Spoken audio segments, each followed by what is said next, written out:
Hey everybody, it's Benny One, and I'm back at you with another movie review today. And today we are reviewing 2010's Percy Jackson and the Olympians and the Lightning Thief, everybody. The first live-action Percy Jackson movie, which unfortunately they only did two. These movies are based off the book series Percy Jackson and the Olympians that Rick Riordan did. Like, they're basically like Greek mythology, but set in modern times, and they're dealing with demigods, like teen demigod characters. And obviously, because of the success of the Harry Potter franchise, with those books turning into the huge and massive movie franchise that is still strong and very popular today, they wanted to try and emulate that. And you know what? The books are fantastic. I have read all 5 books.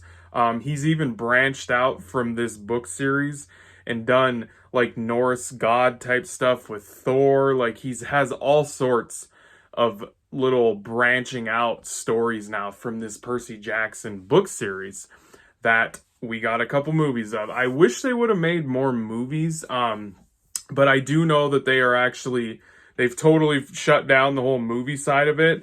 And Disney Plus is actually going to do a series based off of these books, which I'm really excited about. I really am, because I enjoy these books. I love Greek mythology, and these books are basically Greek mythology that they've brought into modern times, and we have a bunch of demigod teen characters to tell these stories through, because they are the children of Zeus, Poseidon, Hermes, Hades. Like, they're just the children. They're demigods. That's what demigods are. So in 2010, we got a live action interpretation of the first Percy Jackson book, and it stars Logan Lerman, everybody, as Percy Jackson. And I like the casting choice. I thought the cast in the movies were good. I thought they did a good job casting.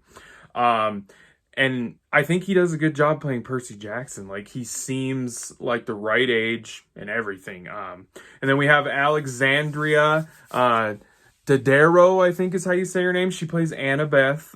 Her and Percy kind of have a little bit of a rivalry at first in the movie, but then they kind of develop this friendship, and even maybe possibly something else that has been a bud from that friendship. So, and then Brandon T. Jackson, everybody, plays Grover. He is a satyr, a junior protector satyr of Percy Jackson.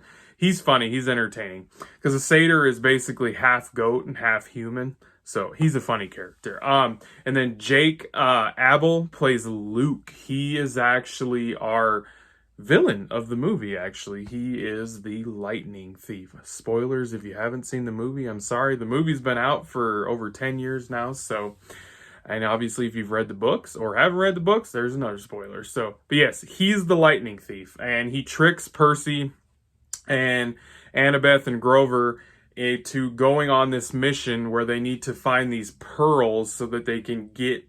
Because they need to go down to hell, where Hades is, and they need to save his mom, and they need these pearls to get out of hell, because they can get down there, but they need a way to get out. So, and I will get back to these pearls, because it's kind of one of my big gripes about the movie, but we'll get back to that. So, this movie also did what Harry Potter did, is they cast a bunch of adult, well-known actors to play these side supporting characters to support this young cast. Pierce Brosnan is in this movie as Chiron. He is a centaur. Freaking awesome shit. He's not in the second movie, which sucks. They had to recast him. I loved his character in this movie. Rosario Dawson plays Persephone. Let's see, we got Kevin McKidd. He plays Poseidon. He's more known for Grey's Anatomy. He plays a doctor on Grey's Anatomy. I just know that because I watched that show with my wife. Uma Thurman plays Medusa. And I thought I liked their interpretation of most of these Greek gods was pretty good. It was mostly spot on, just in a modern take. That's the thing about this movie. So, and then Steve Gauguin, he plays Hades, and then Sean Bean, everybody, plays Zeus. That's right, Sean Bean. I love Sean Bean. That guy can be in anything, I swear to God. So, yeah, the thing that I love about this movie and the book series is just they take Greek mythology and they put it in modern day. Like, I just think it's really cool. Like, in the book and the movie, the entrance to hell and where Hades is the Hollywood sign up on the hills in Los Angeles, the Hollywood sign. It's just, I think it's cool that they take modern day locations and settings and they implement them with all this Greek mythology and lore with all this stuff. And I just think it's really, really cool. And you got Camp Half-Blood is where all these demigods go to train and learn who they really are, because they're demigods and because they're the kids of Greek gods. So they have abilities. Like Percy Jackson can control water. It can heal him. He can summon a trident that's made out of water, but it literally is a trident. It's just cool. It's really cool stuff. I love Greek mythology.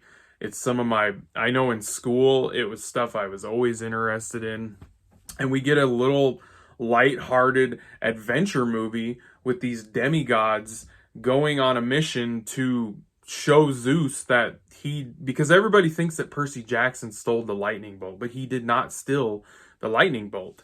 It was planted in a shield that he had by Luke, because Luke is tired of the gods controlling everything, because he calls them selfish, and they make all of us, they come down and basically have kids, and then they never talk to us. But you find out in the movie that Zeus is the one that made that way. So Luke is just very misguided and he sees things very differently. So he wants to take them down, kind of like they took the Titans down, the gods before them. So that's kind of where our story goes along. Now, the big thing that I have issues with about this movie is that they take the main plot of this movie and they totally change the main plot of the book, the pearls. Because the pearls in the book were a gift from Percy's dad, Poseidon. But in the movie, they changed it to where Luke actually gives them a map, and they have to go find 3 pearls, and they're in different locations in the United States, which is cool where they're at. One of them's in Las Vegas at the Lotus Hotel, which is a pretty cool sequence. There's one in a garden, Medusa's garden, and then the other one is in Ohio, I think it was, at like this Greek-looking like exhibit building. It's cool. It's a cool concept, and like I said, it's set in modern days. So they take these real locations in modern times that we all know, and they just influence the Greek mythology stuff with it. But the problem is that they literally, the main part of the book, they change for the movie, and it changes the entire plot of the story overall, because books that get turned into movies, they always change things here and there. It happens where you're talking about Harry Potter, Lord of the Rings, The Hunger Games. It happens with stuff. Comic book movies, they change little things here and there so that it fits and flows better in a live action movie. But they literally changed the main plot of the story from the book, and and to me, it messes with the story too much. And that's just my huge gripe about the movie. I still enjoy the movie, though, for what it is, because I love Greek mythology. It's a little adventure movie with these demigods. Like, I still enjoy the movie.